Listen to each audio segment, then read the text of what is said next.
Assalamualaikum warahmatullahi wabarakatuh. Perkenalkan, nama saya Fatimah Setiawati, NPM 201410006, Prodi PGSD Transfer 2020. Baiklah, saya akan mempresentasikan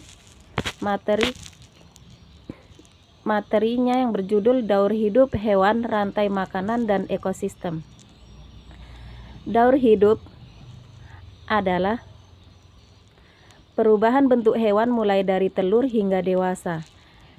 Daur hidup terbagi dua, dengan metamorfosis dan tanpa metamorfosis.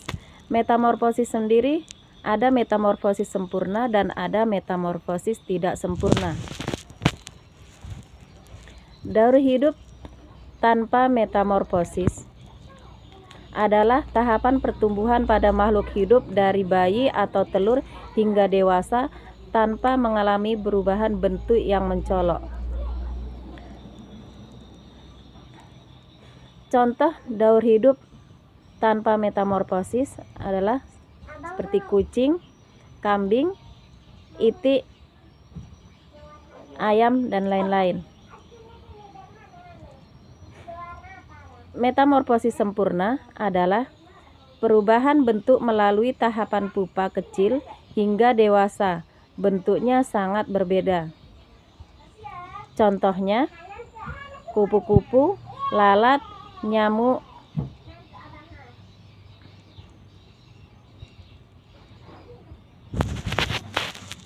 dan lain-lain. Rantai makanan.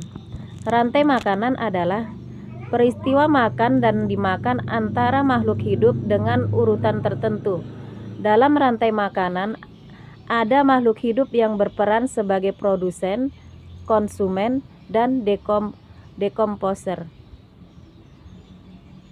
Produsen merupakan kelompok pertama dari rantai makanan yang biasanya terdiri atas tumbuh-tumbuhan hijau yang mengkonversi sebagian energi dari matahari, molekul-molekul organik yang digunakan dan disimpan dalam jaringannya. Pada ekosistem air, produsen utamanya adalah alga, sering dalam bentuk uniseluler yang membentuk fitoplankton. Konsumen merupakan hewan-hewan yang memakan tumbuhan hijau dan juga yang memakan satu sama lain. Konsumen primer adalah herbivora yang memakan tumbuh-tumbuhan, produsen primer. Konsumen sekunder memakan konsumen primer dan diikuti oleh konsumen tersier, kuarter, dan seterusnya dalam rantai makanan. Dekomposer atau pengurai terdiri atas bakteri, jamur atau fungi, tumbuhan atau hewan yang memakan organisme mati dan melepaskan zat-zat organik yang dihasilkan dari organisme itu ke rantai makanan.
Selanjutnya, ekosistem.